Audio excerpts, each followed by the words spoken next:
कहानी की शुरुआत जॉनी नाम के लड़के से शुरू होती है। पिछले हफ्ते ही जॉनी के पिता की मौत हो गई थी, जिस कारण आजकल वह काफी उदास रहने लगा था। जॉनी के पिता एक जंगली कबीले में पैदा हुए थे और जॉनी अपने पिता के जन्म स्थान को एक बार देखना चाहता था। कुछ दिनों बाद जॉनी उसी जंगल में पहुंच गया जहां उसके पिता का जन्म स्थान था। वह जंगल में अकेला ही आया था और उसके पास थोड़ा बहुत सामान था। उसके पिता का जन्म स्थान एक ज्वालामुखी के पास था। जॉनी पैदल ही आगे बढ़ रहा था। वह जंगल के रास्तों से अनजान था, इसलिए वह रास्ता भटक जाता है। इसी बीच जंगल में एक लड़की भी घूम रही थी और जॉनी उसे देखकर छुप जाता है। जॉनी जंगलियों से डरता था, इसीलिए वह छुपा था। लड़की के जाने के बाद वह फिर से आगे बढ़ने लगा। वह जैसे ही थोड़ा आगे जाता है तो लड़की उसे पकड़कर गिरा देती है और फिर अपना चाकू निकाल लेती है। जॉनी जल्दी जल्दी कहता है कि मेरे पास कोई हथियार नहीं है। लड़की को उसकी भाषा नहीं आती थी और ना ही जॉनी उसकी भाषा समझ पा रहा था। अब लड़की कुछ सोचकर जॉनी का बैग देखने लगी। लड़की की टांग पर तीर भी लगा हुआ था और जॉनी उसका जख्म देख लेता है। लड़की को जब जॉनी के बैग में कोई हथियार नहीं मिलता तो वह चुपचाप आगे बढ़ने लगती है। आगे बढ़ती बढ़ती जैसे ही वह तीर निकालने लगी तो वह वहीं बेहोश हो गई। थोड़ी देर बाद जॉनी लड़की को लेकर किनारे पर आ गया। किनारे पर उसे एक बड़ा सा घर दिखता है। यह घर रूहानी नाम की औरत का था। वह जल्दी जल्दी लड़की को अंदर लाकर उसका इलाज शुरू कर देती है। इलाज के बाद रूहानी जॉनी को बताती है कि यह लड़की मियाँ है। जंगल के कई सरदार इससे शादी करना चाहते हैं, लेकिन यह किसी से शादी नहीं करना चाहती। असल में जिस लड़के से यह प्यार करती थी उसकी मौत हो चुकी है। इसके बाद वह जॉनी को ज्वालामुखी दिखाकर कहती है कि मियाँ उस ज्वालामुखी के पास रहती है, वह जख्मी है, इसलिए तुम्हें ही उसे उसके घर तक पहुंचाना होगा। जॉनी को सब बताकर रूहानी वहां से चली गई। उसके जाते ही जॉनी अपने पिता की तस्वीर निकालकर देखने लगा। तस्वीर वाला ज्वालामुखी उसके सामने था और वह वहीं जाना चाहता था। 2 दिनों बाद जॉनी और मियाँ आगे बढ़ने लगे। पैदल चलते चलते जॉनी थक गया था, लेकिन मियाँ बिल्कुल नहीं थकी थी। जॉनी उसे अपने पिता की तस्वीर दिखाकर सब बताता है कि वह जंगल में क्यों आया है। मियाँ उसकी भाषा तो नहीं जानती थी, लेकिन वह इतना जरूर समझ गई थी कि जॉनी का पिता जंगली था। इसी बीच मियाँ कुछ जंगलियों को देखकर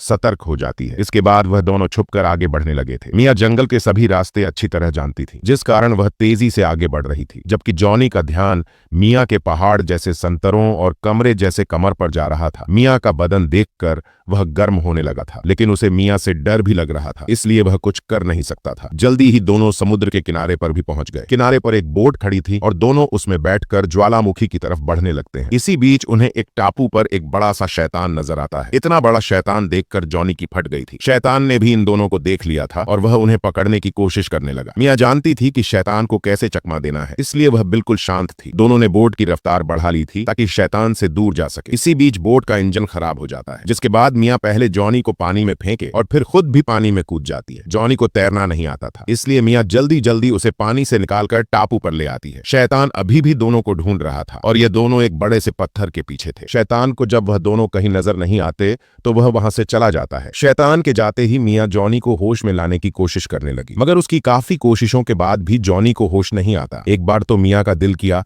कि वह जॉनी को छोड़कर चली जाए, लेकिन कुछ सोचकर वह रुक गई। वह फिर से कोशिश करने लगी और इस बार जॉनी को होश आ जाता है। अब दोनों फिर से आगे बढ़ने लगे थे। थोड़ी देर बाद दोनों कुछ देखकर खुश होने लगे। दोनों के सामने ज्वालामुखी था। ज्वालामुखी उनसे कुछ ही दूरी पर था, इसलिए दोनों उसे देखकर खुश हो रहे थे। कुछ ही देर बाद रात हो गई और इन दोनों का सफर अभी भी जारी था। आगे बढ़ते बढ़ते दोनों को एक बस दिखती है, जिसके बाद ये दोनों उसमें सवार हो जाते हैं। इस बस में कुछ और भी लोग थे। ये सभी लोग जंगल के पास वाले कस्बे में रहते थे और ये बस कस्बे की तरफ ही जा रही थी। बस में बैठे लोग जंगल में काम करते थे। ये लोग हफ्ते में 1-2 बार ही यहाँ आते थे। बस का ड्राइवर जॉनी को बताता है कि इस जंगल में बहुत सारी खतरनाक चीजें हैं, लेकिन अपने परिवार का पेट भरने के लिए हमें इस जंगल में आना पड़ता है। अगले दिन सुबह होते ही मियाँ की तबीयत खराब होने लगी। यह देख जॉनी जल्दी जल्दी बस रुकवाता है। बस रुकते ही मियाँ बस से उतरकर एक तरफ जाने लगी। बस कस्बे की तरफ जा रही थी और मियाँ वहां नहीं जाना चाहती थी। उसने तबीयत खराब होने का नाटक किया था ताकि वह बस से उतर सके। जॉनी भी मियाँ के साथ ही जाने वाला था। इसी बीच मियाँ के सामने एक जंगली सरदार आ जाता है। वह हर हाल में मियाँ को पाना चाहता था और मियाँ की टांग में जो तीर लगा था वह इसी सरदार के आदमियों ने चलाया था। पिछली बार मियाँ सरदार से बचती बचती जंगल में पहुंच गई थी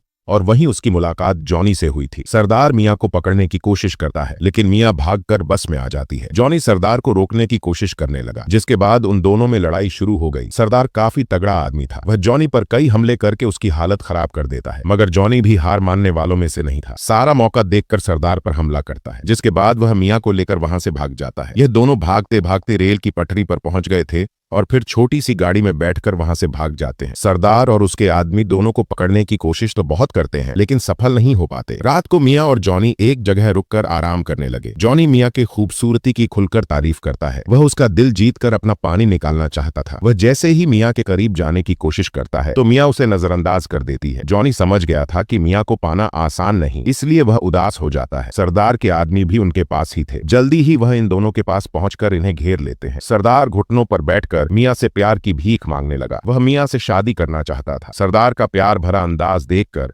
शायद मियाँ का दिल पिघल गया था। वह उसके पास आकर पहले उसे चूमती है और फिर कहती है कि मैं तुम्हारा पानी जरूर निकालूंगी। इसके बाद मियाँ उसके साथ जाने लगती है। जॉनी समझ गया था कि मियाँ उसे बचाने के लिए यह सब कर रही है। वह सरदार पर हमला करने की कोशिश करता है, लेकिन सरदार उसे ही बेहोश कर देता है। अगले दिन जब जॉनी को होश आया तो वह खुद को जंगल में ही पाता है। जॉनी जानता था कि वह मियाँ के कारण ही जिंदा है, इसलिए वह भी अब मियाँ की मदद करना चाहता था। वह जैसे ही आगे बढ़ने लगता है तो उसकी नजर दूर जा रहे शैतान पर पड़ती है। शैतान को देखने के बाद उसकी नजर कई जंगलियों की लाशों पर भी पड़ती है। इन्हें शैतान ने ही मारा था और ये सभी सरदार के आदमी थे। इसके बाद वह जल्दी जल्दी ज्वालामुखी की तरफ जाने लगता है। ज्वालामुखी के पास ही मियाँ रहती थी और सरदार का कबीला भी वहीं था। दूसरी तरफ मियाँ नींद में थी और सरदार उसका सिर सहला रहा था। थोड़ी ही देर बाद जब जॉनी ज्वालामुखी के पास पहुंचा तो उसका सामना सरदार से होता है। जॉनी यहाँ सरदार को ही मारने आया था ताकि सरदार को मारकर वह मियाँ को अपने साथ ले जा सके। वह जैसे ही सरदार पर हमला करने लगता है तो सरदार उसी पर हमला कर देता है। दोनों के बीच फिर से लड़ाई शुरू हो गई थी। सरदार फिर से जॉनी पर भारी पड़ रहा था। इसी बीच ज्वालामुखी में भी हलचल शुरू हो जाती है। इस हलचल के कारण सरदार का ध्यान भटक गया था और जॉनी मौका देखकर अपना हथियार उठा लेता है। सरदार और जॉनी फिर से लड़ने वाले थे, लेकिन तभी मियाँ उन दोनों के बीच आ जाती है। मियाँ खून खराबा नहीं चाहती थी। सरदार मौका देखकर हमला करता है